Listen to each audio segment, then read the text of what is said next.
In today's video, we are ranking the most powerful companies in the world. These are companies that can change governments, institutions, the physical world. This is real deep-seated power. First one on the list is Meta, formerly known as Facebook. They own Instagram, WhatsApp, collection of the world's most popular social media platforms. And just by being effectively the world's largest media company, there's a ton of power there. But as we saw in the January 6th riots, insurrection, whatever word you want to use in the United States, they turned off the capacity for a sitting US president to communicate. I'm not making an analysis of what actually happened that day. I'm simply saying that this company was able to say, you know what? Your ability to do mass communication is turned off. Think about the opposite of that on television. If the president wants to do a broadcast that takes over all cable, all general TV networks, he can do that. But in this scenario, it was a social media company saying, you do not have the ability to communicate. So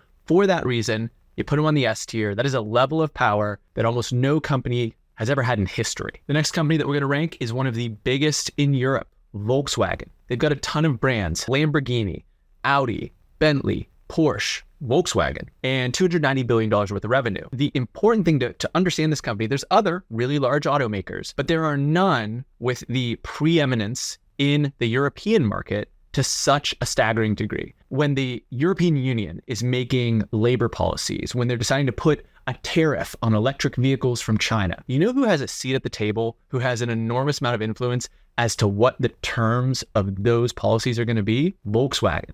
They employ so many people. They are so much bigger and so much more salient than any other automaker, really many other manufacturing companies in the entirety of Europe. So they have an enormous amount of influence. We're going to put them at the B tier.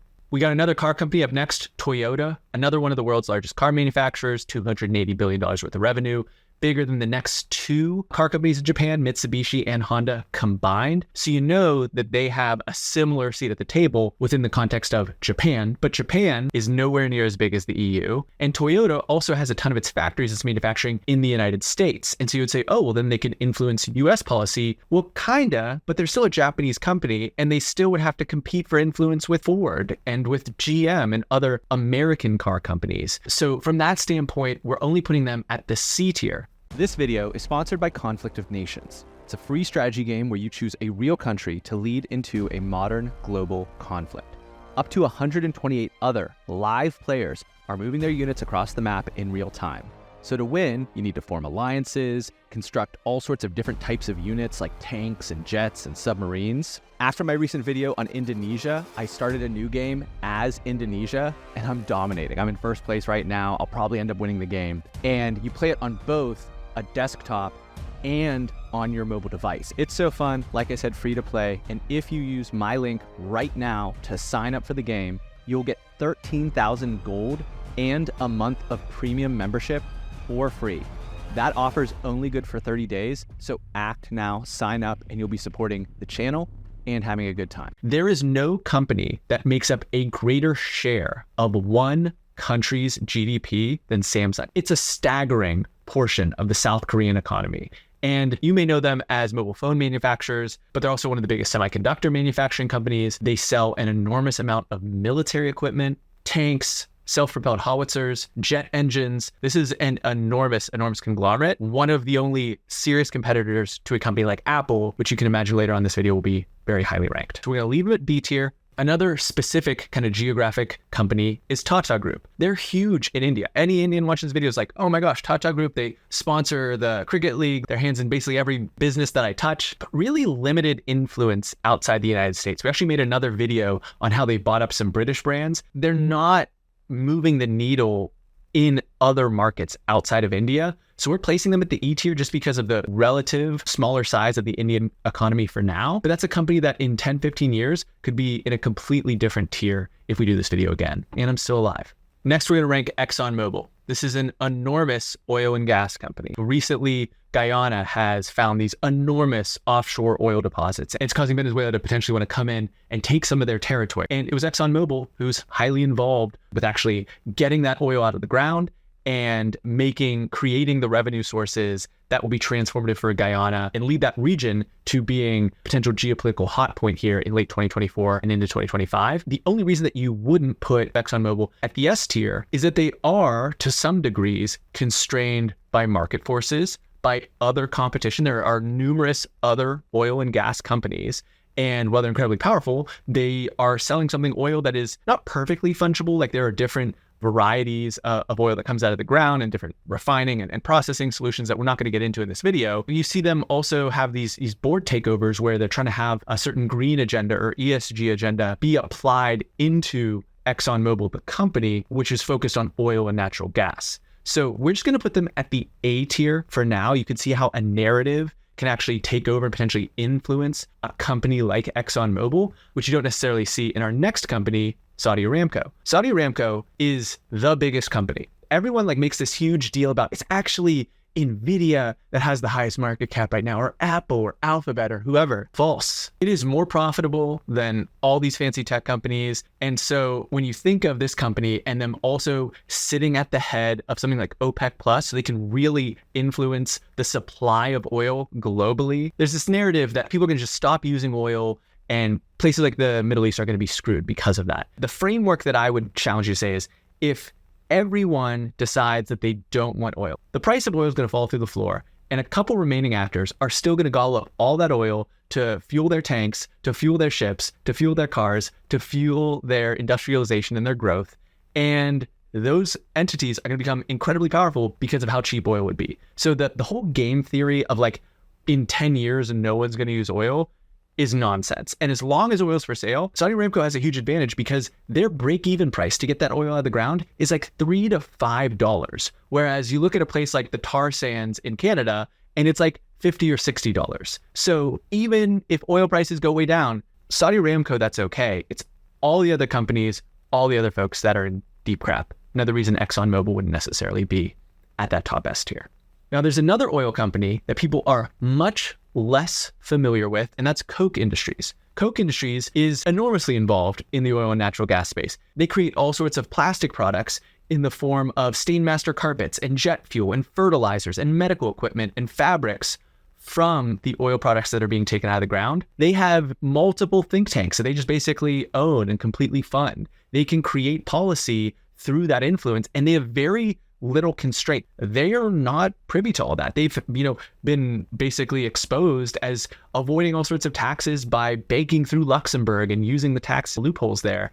And there's really not many checks and balances on their power and their ability to push forward their political agenda. When you think about what power is, you have over $125 billion a year in revenue, 120,000 employees, and they have an enormous influence on the economy. So we're putting them at A tier for Koch Industries. So there's a way smaller company that we want to slot into the E tier, and that's News Corp, which is owned by the Murdochs, and it owns entities like Fox News. Because of the narrative power, the media factor, the fact that they own one of the few broadcast channels in the United States, that someone like a presidential candidate would worry about currying favor with the Murdochs because of their influence. It is a form of power that they can get what they want through that influence. Talk about other firms that maybe trade more in influence than just raw economic might, but these are both forms of power, hard and soft, that we want to think about as we're building this tier list. Up on the other end of the spectrum, we have JPMorgan Chase.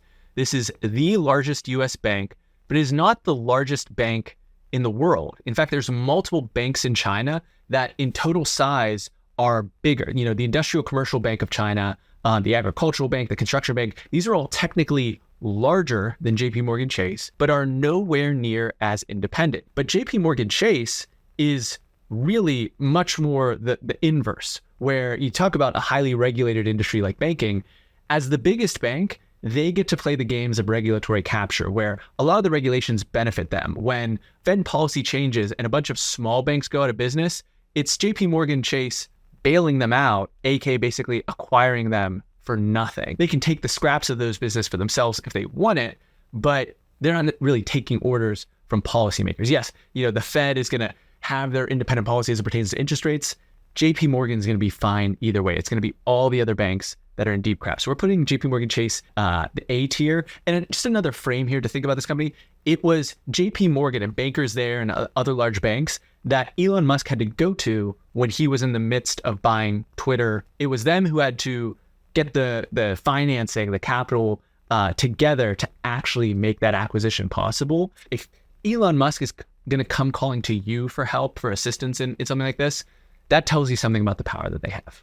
Next, we've got the Walt Disney Company. Now, they own ABC News. They've got all the theme parks. They've got Disney Plus, an enormous amount of IP. They are bigger in terms of overall revenue. They have Marvel, Star Wars, all that stuff. But this is still a firm that can't exert a ton of hard power at their scale. They had this conflict in Florida with, Ron DeSantis and their theme parks and the policies that were being made there. And if a governor of a state can feel confident going toe-to-toe with you, that's kind of indicative of there not really being that great a power. Like ABC News and their other media entities are definitely going to influence culture and make things happen, but it's not the same scale as a social media company like Meta or Facebook. So we're going to put Walt Disney at the D tier, which brings us to BlackRock. And there's a fair chance here that this is the most controversial take of the entire video because there is an enormous amount of content out there made by people with brains the size of peas, and they just do not get how shareholders and stocks and just basic financial markets work. What they'll tell you is that there's this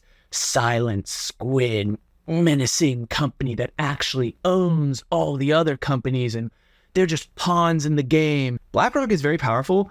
They are nowhere near as powerful as these fools would basically make you believe. They are the world's largest asset manager. They have over 10 trillion in assets under management. And if you were to just take the name BlackRock off of this thing, no one would ever accuse Vanguard or Fidelity of being one of the most powerful companies in the world. And these firms have, well, not 10 trillion, they have 2, 3, 4, 5 trillion dollars worth of assets under management and operate in the exact same way. They are the custodians or the purveyors of these index funds. So if someone's in their retirement account buying the S&P index, which means they basically get a share of all those top 500 or so companies, and they basically have this little slice of it that's in their investment portfolio. But there's one big entity that basically consolidates all those different index funds and actually holds the stocks of Apple and Google and Microsoft and all these other companies in that index on behalf of those retirees. You don't want to manage everything. They just want that index of the entire market. Because of them having so many of these stocks, they actually do net control 6, 12, 15% of these companies in total. And so therefore are allocated a board seat on these companies. That alone cannot allow them to replace a CEO or wildly change the policy of any independent company, but they do have that general influence in the form of those board seats. They're not actually holding the wheels, like deciding hiring and firing decisions by any stretch of the imagination. If they actually came out that was happening, that would be such an enormous scandal. They would be rocked. They would lose market share to Fidelity or Vanguard or these other entities like that. So when people try to tell you that like, oh, this company controls everything and is so powerful, they don't know what they're talking about. This is not some crazy top of the pile influential firm. Put them at the C tier. I think that's a little bit generous, but hopefully it was clarifying. So then we can go to real power. We can talk about SpaceX.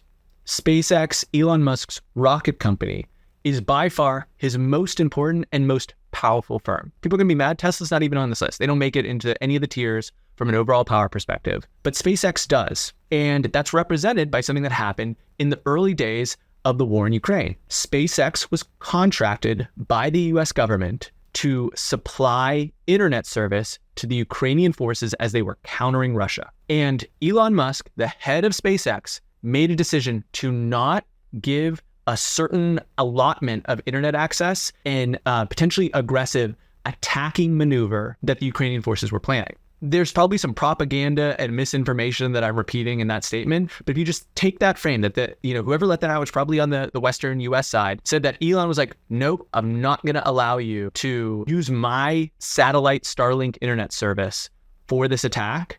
That's an incredible amount of power. And if you think in the context of his other companies, the Tesla, the Twitter, X, whatever you want to call it, it's SpaceX that actually protects him from like the full brunt force of the US government, because they need his rocket launches for, the Space Force and other satellite needs of the US military and US government. That is the essential can't lose thing because the other rocket companies haven't proven that they can come anywhere close to SpaceX efficiency and capacity. We are putting SpaceX all the way at A tier because it is a meaningful lever against the US military. Like, who has any say against the US military? This is one of the few companies that can do that. Which brings us to another tech darling, Nvidia. Now, Nvidia has recently made headlines as the biggest market cap. And one of the things we said early in this video is the durability of their power. In the present, right now, H100s and these other cutting edge processors that only Nvidia can design is the hot commodity, is completely supply constrained. And so Jensen Huang can look at the most powerful companies in the world and decide, you get this much, you get this much, you get that. Oh, you're not playing ball with me? I'm going to take that and I'm going to allocate it over here. That's power. If you can make the other biggest companies in the world dance, that's powerful. The nation states are waking up to the power of AI. They're thinking in terms of something called sovereign AI, which is, are their data centers domestically located or are they reliant on a data center in some other faraway place? They're thinking about buying from Jensen too, because he's the one with the cutting edge chips. And so that's really powerful. The issue is that if you study any of the history of the semiconductor industry, this is as classic a boom and bust industry as there is. For all this consolidated, enormous, staggering power that Nvidia holds right now, there will inevitably be a winter at some point on the horizon. 1, 3, 5, 7 years from now. I can't perfectly predict that, but there will be a wall that is hit with this demand as market events change for whatever reason. 5 years ago, you would have thought of this as a company that made chips for gaming. 3 years ago, for crypto mining. It's AI now, and there's a ton of hype around it. And at some point, things are going to even out. We're not going to be in AI hype for the remainder of our lives. And at that point, I'm not sure Nvidia is as powerful as they are right now in this moment. So we're going to leave them at B tier. Maybe it'll prove me wrong, or maybe B will end up looking too high 2-3 years from now. So the other side of this semiconductor equation is TSMC. They have the most sophisticated fabrication plant for semiconductors on the planet. It's located in one city in Taiwan and is incredibly influential. Similarly, they are the ones that allot capacity in their manufacturing fab at a price that they determine. And because of their incredible engineering sophistication and their specialty in this incredibly valuable technology, they can go to Japan, they can go to the United States and negotiate enormous tax breaks and subsidies to build additional plants for their company, to diversify their supply chain, to build constituencies in a lot of different geographies. Now, the reality is that they are also the reason that the entire, particularly US, but like Western apparatus, cares about Taiwan, cares about it as this geopolitical football. And if something happens in Taiwan, that company's completely done, screwed, will lose their lead and it will never return because people have learned how important these semiconductors are. They're making all sorts of investments to build these fabs elsewhere because they don't want it right off the shore of a potential geopolitical adversary. But for right now, they're at the C tier because they have that same, king-making, decision-making, supply-constrained power of being in the moment for the semiconductor manufacturing business. So I've got a whole mess of companies that we're all going to slot into the D tier here. And I'm just going to list them real quick. McKinsey, Boston Consulting Group, Bain, Deloitte, PwC, Goldman Sachs. Similar to the story with News Corp, none of these companies have extraordinary revenue. From a hard power sense, they can't outspend, outbuy. But what they're exceptional at, first of all, selling those MBAs as assets into every other corporation in the world, but then also building these networks of former McKinsey, Deloitte, Bain, BCG people, Goldman people, and those people being distributed throughout all the major institutions, all the major companies. A big thing that was said about Goldman, despite not being one of the, even 3 largest US banks, let alone globally, is that they have a ton of people who work in the Treasury Department. They have a ton of influence as to US financial policy. McKinsey had a huge role in the opioid crisis in the United States, paid a $600 million settlement, but they're also helping make all these decisions about where to locate a plant, who to hire. Every strategic decision is being co-signed by these different consulting firms in the largest companies. All of these companies go in the D tier. It's important to know them. It's important to be cognizant of them and really their alumni networks. So next we have Alphabet. otherwise known as Google. It's really the search engine business. This is an absolute monopoly when it comes to search engines and search volume. They're way over 80% of the market. The biggest thing to understand here is that in the spectrum of people that have the data centers and the processors to not be influenced by Nvidia, to be able to say no to the US government when the US government needs machine learning and other AI capabilities, Google has done both of those things. Google has rebuffed the US government for services related to their military. They have a bunch of TPUs, which is an alternative to the GPUs that Nvidia sells, and that's what's powering a ton of their inference, a ton of their capabilities in AI. Now, they can't get their organization and the culture right to actually leverage all that to the fullest, but the latent power there in the fact that they have more data collected than anybody else, they have all these TPUs, they have, most people in tech are like, it's Google's game to lose when it comes to AI. There's smaller, more nimble teams with different funding, but Google just they have the funding, they have the technology, they have the engineers, they just have to get the whole thing humming. There's a ton of capability there. In addition to the fact that similarly, they can shut you off from YouTube, they can blacklist you out of search results, they can also kind of disappear you from the internet. That's what they want to do. So for that reason, we're putting them at the S tier. So now we're moving on to United Health Group, and this is a company with an enormous amount of influence. They are the largest healthcare company in the world by revenue. They're the backstopping insurers for all the major plans that the large corporations buy, but also with Medicaid and Medicare. So they have enormous negotiating leverage, both up and down the chain. They can negotiate up against the United States government, but then also down into every hospital, and they have enormous buying power because of the amount of patients that they control. So they can not necessarily create the price that they want to pay or name their price, but it is an incredibly influential company, similar to JPMorgan Chase, where it's highly regulated.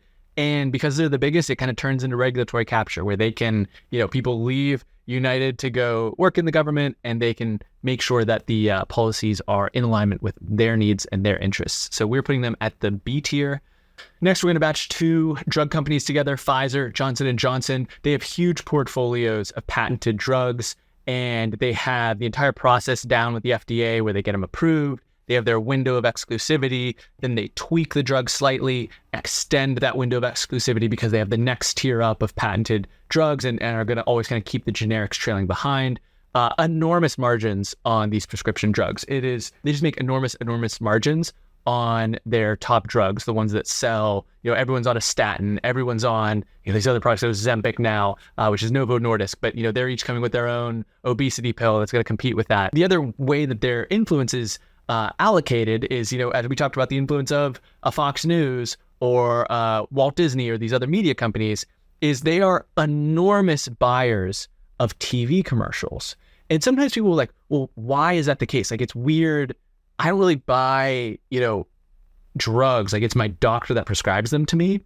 But the power there is that by having so much advertising budget to spend on these TV shows, who's never going to do the journalism piece about the nasty side effects of these drugs, about the way that, people are overprescribed medications when there's alternative solutions to the health problems? All of these TV companies, all of these enormous companies. So it is a really interesting form of both hard and soft power in the form of their patent portfolio, their relationship with the FDA, the exclusivity. Like, all these drug companies die or they barely make it through FDA trials and then they just get gobbled up by these companies. But then also on the soft side, their ability to influence all the major networks to never really say a bad thing about a prescription drug company because of how much money they're giving those firms. Johnson & Johnson and Pfizer going on B tier. Another quasi-health company is Apple, and they're obviously going on the S tier. They have $76 billion in cash just sitting on the sideline. They sell the most successful consumer product ever, the iPhone. So just there, enormous success. They can actually influence the CCP. You've noticed that I've listed a lot of companies here. Most companies can't do that. Alphabet, Facebook, top S-tier firms are firewall blocked in China, whereas Apple has enormous supply chains there, hires tens, hundreds of thousands of Chinese people through them and their contracted companies, enormously economically meaningful. Two other demonstrations of their power.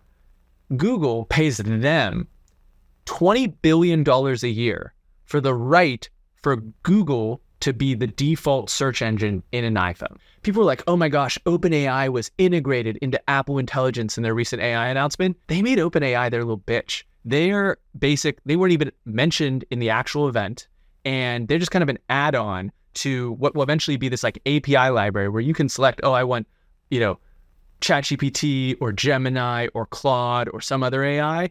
And you know who's going to take a cut of whoever you end up paying? Apple. They're going to take a 30% toll just for you going through that Apple device in order to buy it.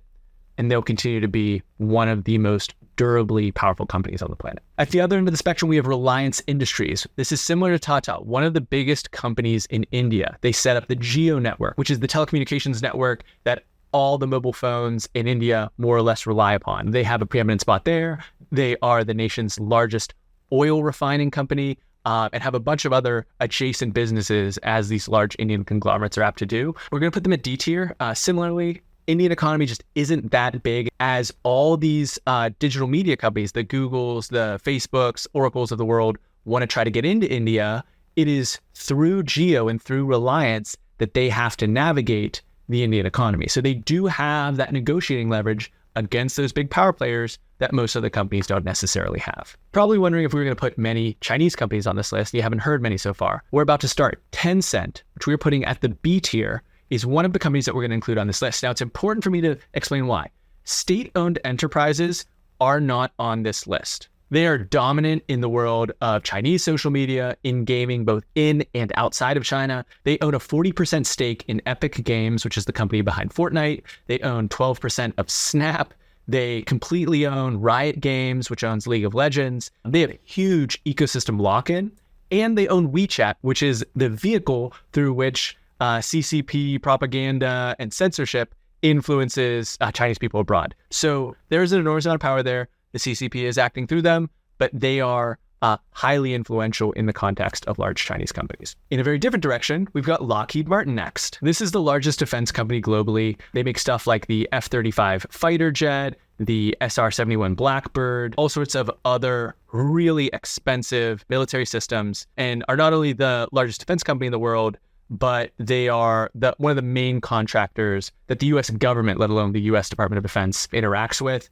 It is incredibly influential when their stuff is sent into a battle space like Ukraine or in Israel or potentially into the Eastern Hemisphere. For other influences, we know that there's going to be Lockheed Martin planes on Japanese aircraft carriers. So when we think about that and the level of strategic importance to enormous governments and their ability to kind of charge the price that they want to charge, Lockheed Martin squarely fits that bill, over $60 billion in revenue. We're putting them at the C tier. Boeing should be in a similar space, but they have been so horribly mismanaged. You see these planes falling out of the sky, having different manufacturing issues, and the competition is growing. So you've got Lockheed, you've got Airbus, you've got SpaceX, you've got Embraer, and all this competition leads Boeing to just be at the E tier. They're still really important because they sell so many planes, but that is definitely one of the ones on the decline, potentially leaving this tier list at some point in the future. We're going to put Bloomberg at D tier. Similarly to some of these other media companies, wildly influential in the world of finance, both through their terminals and their media entity, and singularly controlled by Michael Bloomberg. So it has that same nimbleness and mobility and deal-making capacity and influence capacity of, News Corp and Rupert Murdoch.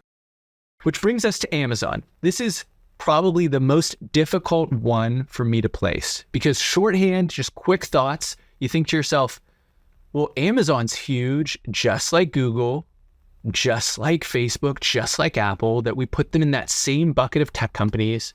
Surely they're S tier, but it's challenging for me because their main business is e-commerce. And while there's a ton of e-commerce going on in Amazon and you love the fact that it gives you the one-day shipping and all that stuff, if you have to buy something on Shopify, you don't really care, right? And if you live near a Target or a Walmart or some other such store, like, you don't really care if you have to go in there to get what you need. It's not quite as convenient, but sometimes it's more convenient. And then you go to their cloud computing, Amazon Web Services side of the business.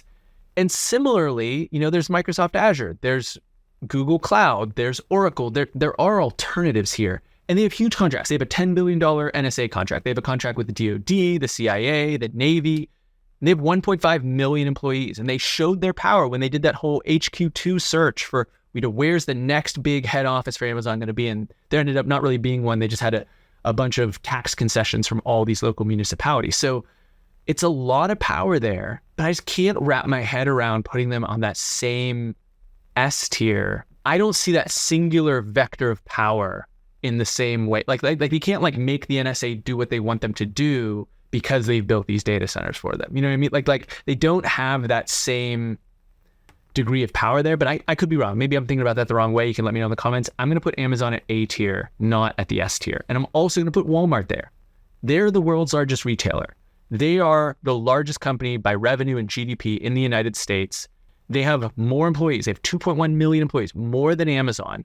And that means they have enormous supply chain influence because they are directly sourcing everything. They have third-party stuff online, but they have enormous direct relationships with farmers, with the biggest, the Coca-Colas and the Nestle's and all those different companies. They can extract what they want from most of those vendors because of their size and scale. Nike is at the E tier. They do have enormous reach and brand and affinity, but if you had to wear Adidas, you wouldn't really care. ByteDance is going at the C tier, and this is probably also on the decline. TikTok, their main social media app that's used in the West, was blocked in India. They have a forced divestiture within a year from the United States.